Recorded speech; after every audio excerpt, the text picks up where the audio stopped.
Hello everyone, Radhe Radhe. मैं उमा अपने YouTube परिवार को प्रणाम करती हूँ।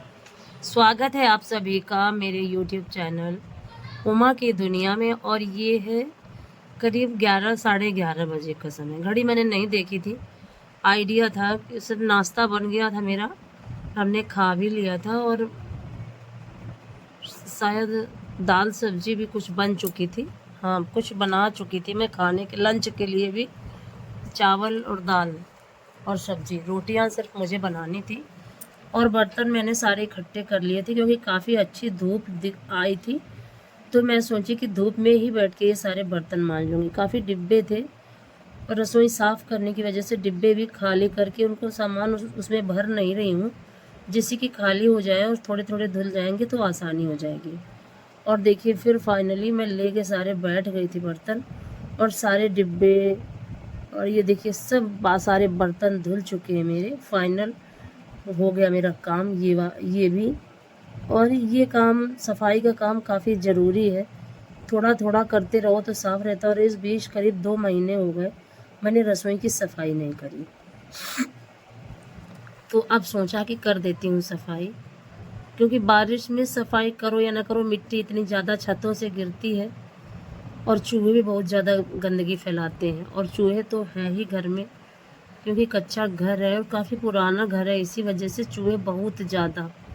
और अब इन सब बर्तनों को रख देती हूँ एक जगह इकट्ठा करके, जिससे कि इनका सारा पानी सूख जाए।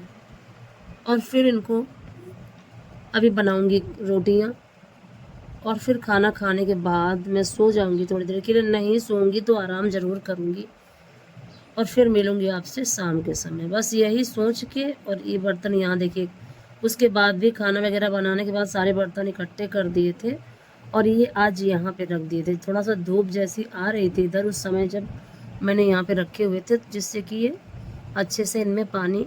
और देखिए ये कुछ पौधे, और इस समय पौधे पानी की वजह से इतने अच्छे लग रहे हैं। इधर मैंने नीचे की तरफ रखे थे। और ये देखिए, और ये एरिका पाम की को देखो मैंने डिवाइड किया है, एक पेड़ से 2 पेड़ तैयार किए हैं। और देखती हूँ अगर तैयार होते हैं तो फिर आपको बताऊंगी किस तरह से मैंने किया। और इस समय सारे पौधे जो थोड़ा सा कमज़ोर भी थे वो भी बहुत अच्छे हो गए। और अब इन सारे पौधों को उठा के ऊपर स्टैंड पे रखूँगी और स्टैंड वाले पौधों को नीचे रखूँगी। ये मैं आपको दिखा रही थी कि इस समय कितनी अच्छी ग्रोथ है पौधों की। और ये है मेरी तुलसी माता। और 2 बॉटल्स में जो मैंने तुलसी माता लगाई थी और उनको कटिंग किया तो फिर वो ख़राब हो गई। और अब इन दो बॉटल्स में और भी लगा दूंगी थोड़े दिन बाद, सोच रही हूँ, जिससे कि खूब सारी तुलसा मेरे घर में तैयार रहे। और ये सारे बर्तन अब एक साथ वहाँ से उठा के तो मैं ला नहीं पाऊँगी, तो पहले थोड़े थोड़े करके लगा दूँगी और उसके बाद जब जो बर्तन बचेंगे वो उठा के लगा दूँगी ला के। और अभी यहीं से उठा उठा के रख दे रही हूँ। और ये कढ़ाई वगैरह, इनमें बहुत जल्दी जंग लग जाती है, इसीलिए धूप में रखे थे कि इसकी जंग इसमें न लगे। और इसको कितना भी साफ़ करो और फिर जब आप खाना बनाने चलोगे तो इतनी ज़्यादा उसमें जंग लग जाएगी, लेकिन कोई बात नहीं, साफ़ कर देती हूँ जंग को। और ये चीज़ें काफ़ी ज़रूरी हैं, आयरन हमारे लिए बहुत ज़रूरी है। और जो गलती मैंने की है इस बीच में स्वास्थ्य न सही होने की वजह से, अब उसे मैं दोहराना नहीं चाहती, जिससे कि कभी भी आयरन की कमी हमारे शरीर में ना हो। और सिर्फ काम ना कर पाने की वजह से ही ये सारी दिक्कतें हमारे जीवन में आई। और जब स्वास्थ्य अच्छा नहीं होता तो सभी कुछ झेलना ही पड़ता है। और कोई बात नहीं, जो होना था वो हो चुका है। अब बस प्रभु शरीर को स्वस्थ रखें, यही हमेशा सोचा करती हूँ, जिससे कि अपने बच्चों को टाइम से खाना बना सकूं, उनके सारे काम कर सकूं। जो भी सहयोग मैं अपने शरीर से कर सकती हूँ कर सकूं, क्योंकि बच्चे अभी काफ़ी बड़े तो हो नहीं चुके हैं, छोटे ही हैं। और एक हिसाब से देखा जाए तो अभी बचपना ही है उनके अंदर बहुत ज़्यादा, तो अभी उनको सहयोग की काफ़ी ज़रूरत है। तो ईश्वर से यही प्रार्थना किया करती हूँ कि हे भोलेनाथ, मेरे हाथ पैर अच्छे से चलते रहेंगे तो मैं अपने बच्चों का सहयोग कर पाऊँगी। यही हमेशा सोचा करती हूँ कि किस तरह से अपने बच्चों की हेल्प मैं कर सकूँ। और भगवान से भी यही प्रार्थना किया करती हूँ कि हे भगवान, मेरे हाथ पैर हमेशा अच्छे से चलाते रहो, जिससे कि अपने बच्चों के हर काम में मैं सहयोग कर सकूँ। और सबसे बड़ा सहयोग होता है मानसिक। और जब बच्चों को बिठा के अच्छे से समझाती हूँ तो बच्चे भी रिलैक्स फील करते हैं। और हमेशा ही कोशिश करती हूँ कि उनसे बात करूँ, उनकी समस्याएं, उनको हर चीज़ का हल बताऊँ कि किस तरह से किस काम को किस तरह से व्यवस्थित करो, किस तरह से हमें चलना है।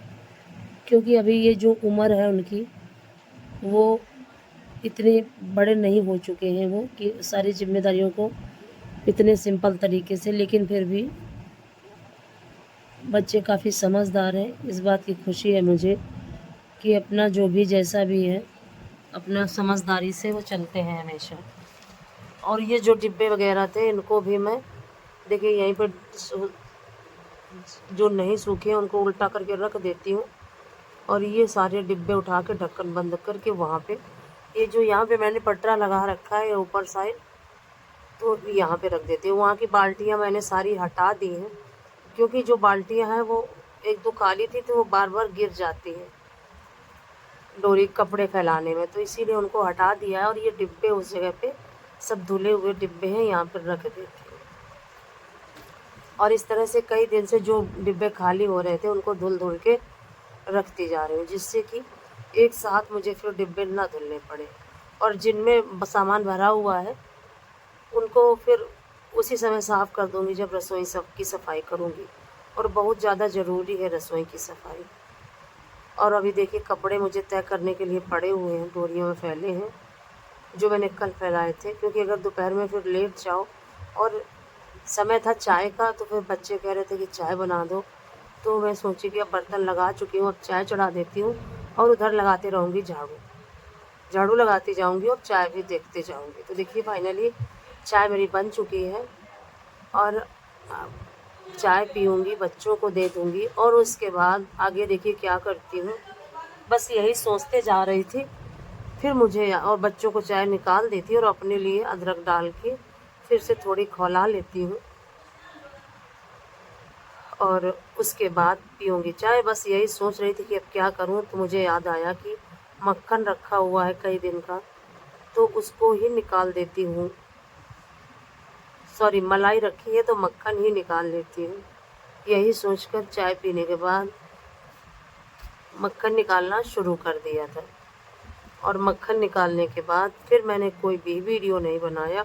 और अगर आज का वीडियो आपको पसंद आए तो बिल्कुल ज़रूर से ज़रूर लाइक करिएगा, चैनल को सब्सक्राइब करिएगा, बेल को ज़रूर प्रेस करिएगा, और एक प्यारे से कमेंट के साथ अपना आशीर्वाद मुझे ज़रूर दीजिएगा। और देखिए फाइनली मैंने चाय छान ली है, और अब जाती हूँ चाय लेके बाहर बैठूँगी, क्योंकि यहाँ पे कुछ बहुत ज़्यादा गर्मी महसूस हुआ करती है। और देखिए उसके बाद मैंने ये मलाई निकाल दी थी, और अब इसको देखिए इसी तरह से काफ़ी आसानी से मैं मक्खन निकाल देती हूँ।